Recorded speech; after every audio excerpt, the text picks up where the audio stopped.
Well, the time has come. Catherine Bigelow!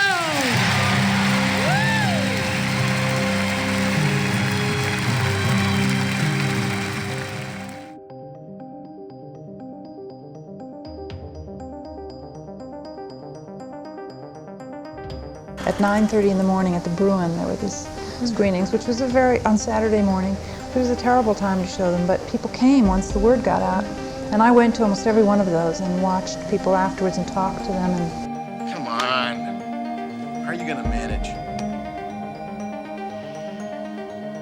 Everyone's always told me who I am, and I looked, she wants she. I couldn't,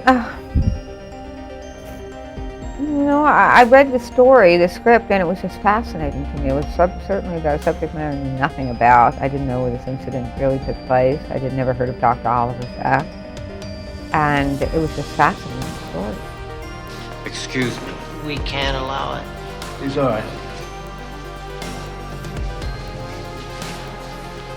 He's all right. My first instinct was that Jason was wrong. When I read the book, it was like describing Jason in some ways. I mean, really, physically and emotionally at a certain time in his life, perhaps. And then I thought, no, he's my son and he's too old. But I did have him read the part at a reading we had the first time we finished the script. I have something to tell you. I know. Jane Campion for the piano. Well, when I was a student, which doesn't feel like so very long ago, I used to feel deeply cynical about award nights like this. But tonight, I'm really overwhelmed. In fact, I've been close to tears a few times. And I'm just very pleased to be here and very proud to win this award. There's just no one like him. I mean, he's just Bill Murray. He's this great combination of funny and sensitive and sincere. And I wanted to see him in this romantic part that I'd seen him have moments of in Groundhog Day and Rushmore, and wanted to do a film centering around him. I don't think they understand, or they weren't really interested in an ensemble film, so they kept looking to put big stars in a couple of the roles, and so we spent a long time going to these big stars and offering them nothing. Little Miss Chili Pepper is a beauty contest for everyone in Albuquerque, but you have to be 6 or 7, and you have to be a girl. This is our sister. Well, I think the idea was to make the movie as realistic and authentic as possible. And we had the great benefit of Mark Bowe's first-hand observation from his in Baghdad in 2004. And I think just the day in the life of a bomb tech. Components. They're, bomb parts, signatures. Yeah, I see that, but what they doing under your bed? Nick Hornby and I have the same agent, and I knew of the script, and it had been slipped to me at an early stage, so they knew that if they were in need of a director, I was more than willing to come and talk to them. And it just so happened that they did at some point, and I got a chance to try and explain how I thought that film should look and sound. What do you mean, Paris? You know the one, Dad? No. No, we don't have any French money, and besides, it's too... Well, I don't think it would agree with me. It came with a lot of thought. I have to admit, it was a little... People thought I might be going mad at a certain point. But then once I decided to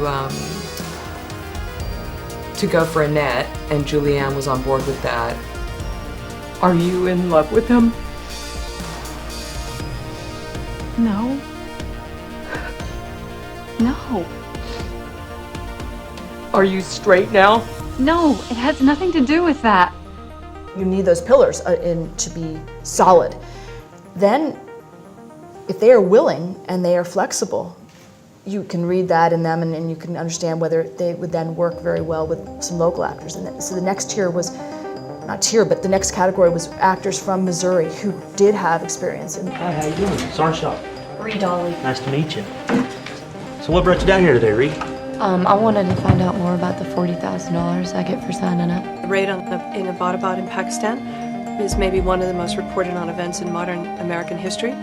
But I think very few people know what led to that moment, and how did we find that house? How did we find, this very, very sharp needle in a very large haystack? And that's what the film does, and that's what Mark's reporting does, is put to you in the audience on the ground with those people, with the targeters and the ground branch operators, looking for this man. My response is, this is art. This is a movie. This is a film. I'm not a historian. I'm not a documentarian. I am an artist who explored history, and what I found, the questions that I have, the ideas that I have about history, I've put into this project that I've made. I understand people wanting to see history through their own gaze, through their own lens, and this is the way that I see it. I've been rejected from every formal training program I've ever applied to. I remember at the UCLA audition, they didn't even look at me, and I thought, that can't be a good sign. They don't let people in that they don't look at. Do you think I look like I'm from Sacramento? You are from Sacramento. You don't have to do that. Well, it's nice to make things neat and clean. When I reread the book when I was an adult, when I was 30, when I came back to the text, I was shocked by how much of it was so incredibly modern and felt like it could have been written yesterday and was just flying off the page. It felt like it was all written in neon. And I think particularly something that was arresting to me was the portion of the book when they're adults. And originally the book was published in 2 parts. There's Mommy?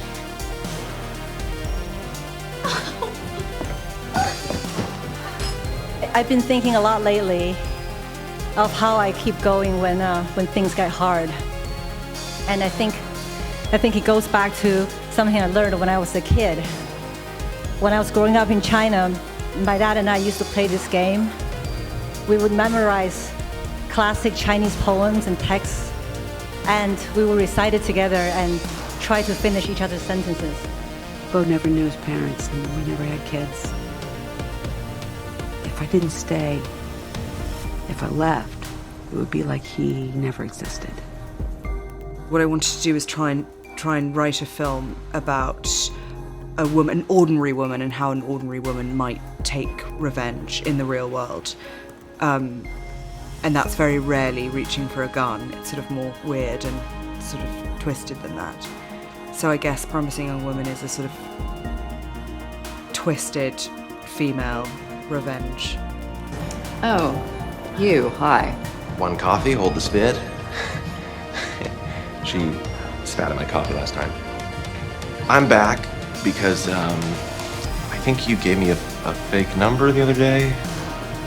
It doesn't sound like me. I know. How do I come in and tell this story and do it in a way, which honors nothing about us without us, which honors the idea that this is a community that's been underrepresented and misrepresented for a really long time. So if I'm going to be the person to tell this story, I better have people around me who've lived that experience who can speak to it better than I can.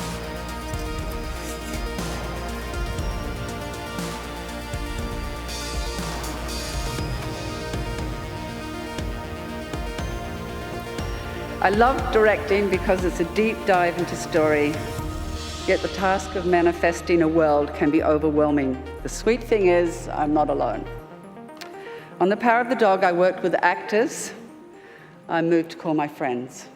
I read Miriam Toews' book, Women Talking, close to when it came out, and I found it so searing and thought-provoking and fascinating and ultimately so hopeful. And I just didn't know how she'd done that with this subject matter. It felt like such a magic trick. So as soon as I read it, I started imagining it as a film. And then I saw that Frances McDormand and Dee Dee Gardner had optioned it. And I reached out to them. And on the same day, they reached out to me. I did not kill him. That's not the point. I spend a lot of time in courtroom in France, and I think I'm so surprised in the movie because it's always difficult, and I wanted to do something that much more live, to be on many point of views. I don't know, you come here, okay, with maybe your opinion, and you tell me who Samuel was and what we were going through. I don't need to direct a Barbie movie. I want to direct this Barbie movie. And if you guys don't want to make this Barbie movie, that's fine. We don't have to do it.